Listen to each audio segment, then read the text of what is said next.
Like I said, Burp Suite is a web application penetration testing tool, which we can use to perform bunch of web exploitation activities. So this Burp Suite comes with a lot of modules, right? So out of all those modules, we'll talk about one module today, and that module is proxy module. So I'll get into applications and I'm going to search Burp, right? You can see Burp Suite. So your JRE appears to be a version so and so from Debian. It is asking us to update the JRE. Let me just go with OK.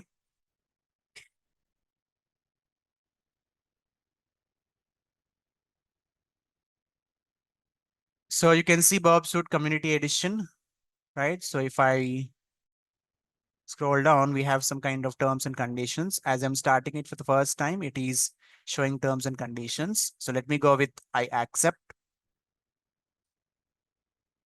Next, start Burp.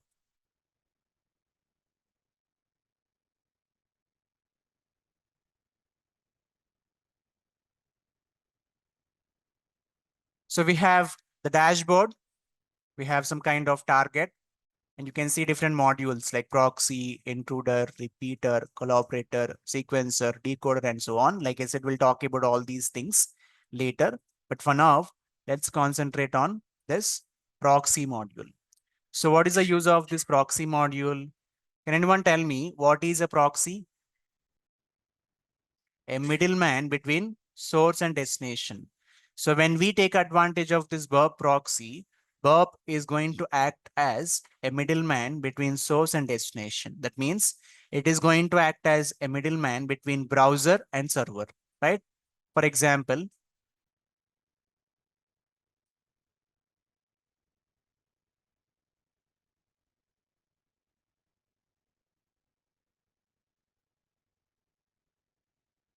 think of this as our Kali mission, where we have the browser running.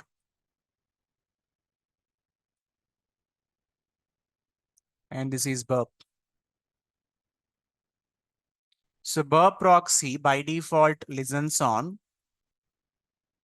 loopback IP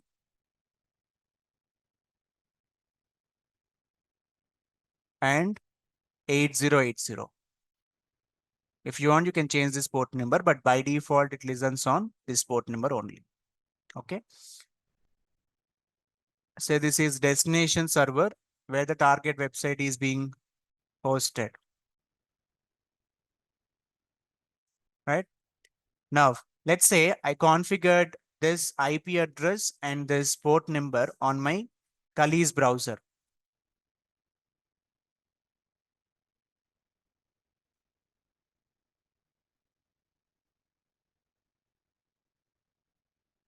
Now, what happens?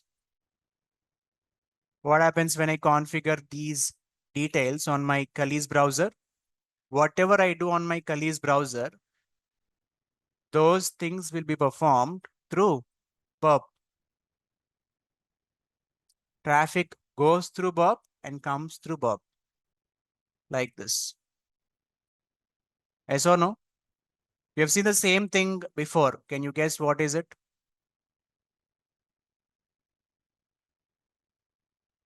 Yes, while discussing anonymity concepts, we discussed about proxy, but very similar to Burp proxy, we discussed something else. What is it?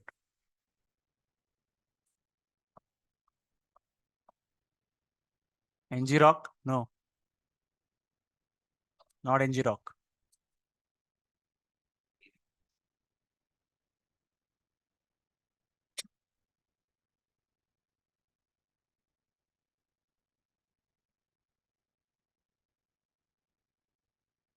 You all remember OWASP, Zap proxy?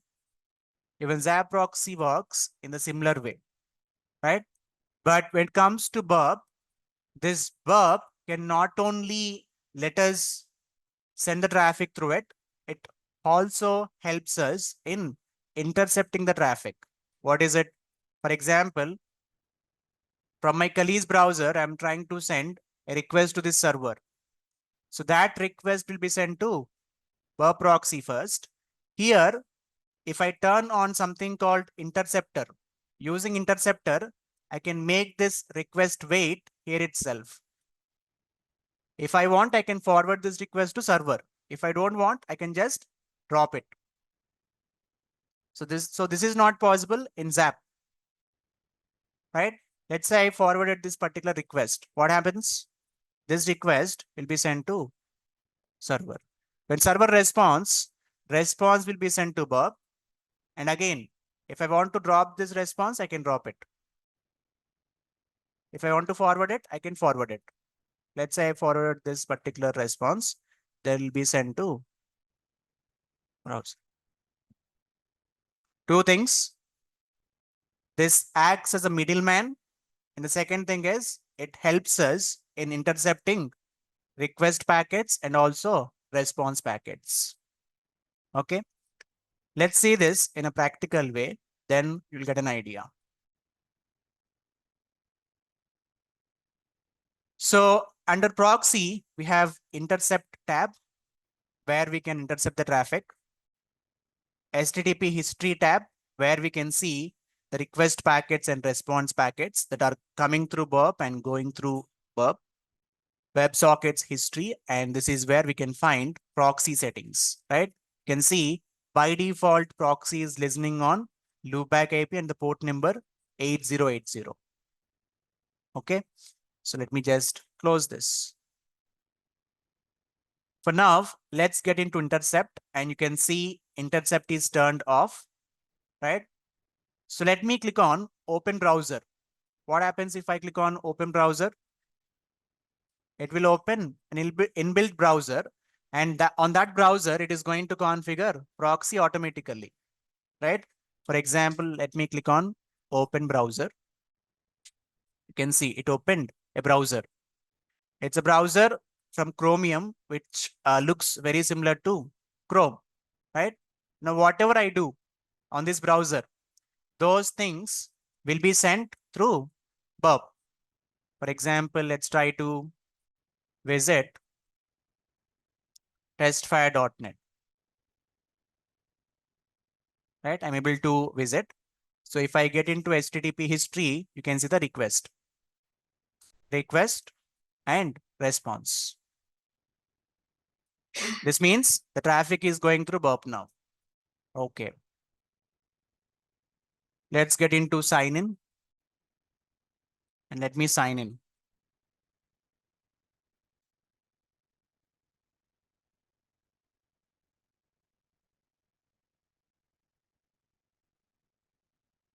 I'm able to sign in, right?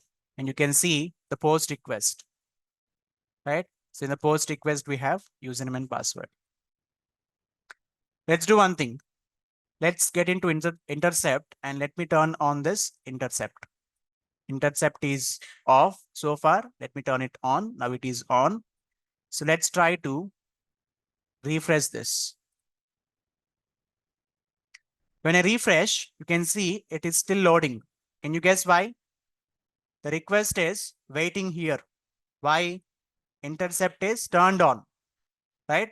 Only if I click on forward, this will be sent to server. If I click on drop, it'll get dropped here itself. Let me click on forward. Done. Back to normal. Let's do one thing. Refreshed. It is still loading and you can see the request. Let me go with drop. Something is wrong. See here, it says request was dropped by user. Let me refresh again. Again, you can see the request. Forward. Done. Okay. So by default, it just shows the request. For example,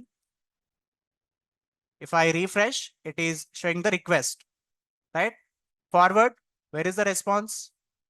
It is not showing response, right? Of course, by getting into HTTP history, by selecting the request, you can see request and response. But let's say I want to intercept both request and response. What to do? Let me generate a request. Right click, do intercept response to this request. So let me forward this request, right? You can see the response got intercepted. Now, if I drop this response, this will be dropped here itself. If I forward this will be forwarded to browser. So this is how we can take advantage of proxy module with the help of this inbuilt browser. Let's say we don't have this inbuilt browser. I want to take advantage of proxy. How to do that? We have to set up this proxy on browser. How to do that? You all remember while discussing, I think, proxy concept, we used a public IP and we changed our public IP address, right? So applications menu, settings, either you can scroll down and get into network settings, or here just search XY or proxy. Anything is same. Settings.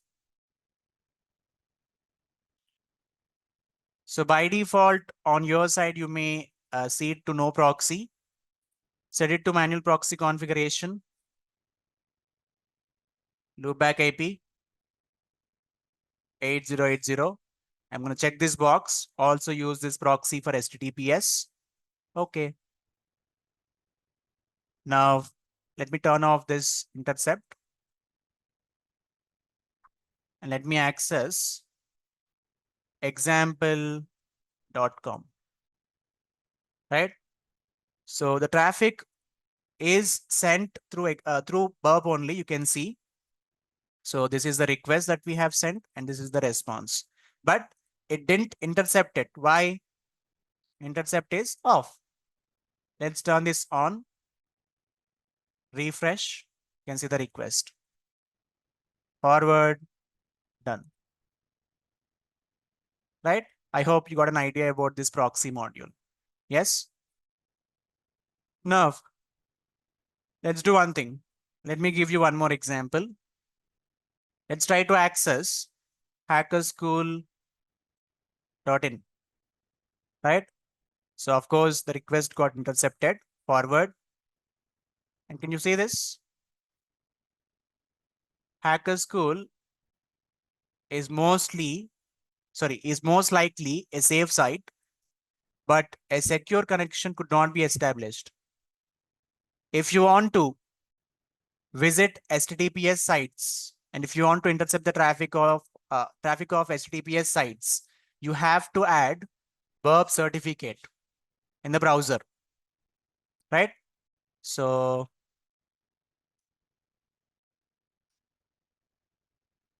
see, since it is HTTPS,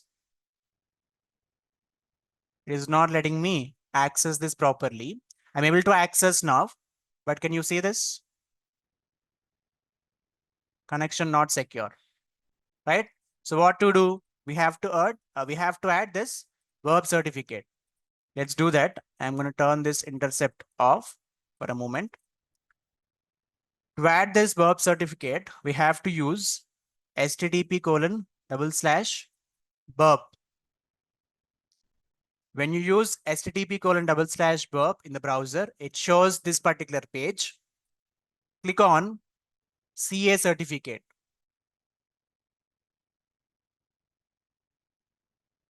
Right? Then get into settings, privacy and security. Scroll down. You can see certificates. Certificates. Click on view certificates. Get into authorities.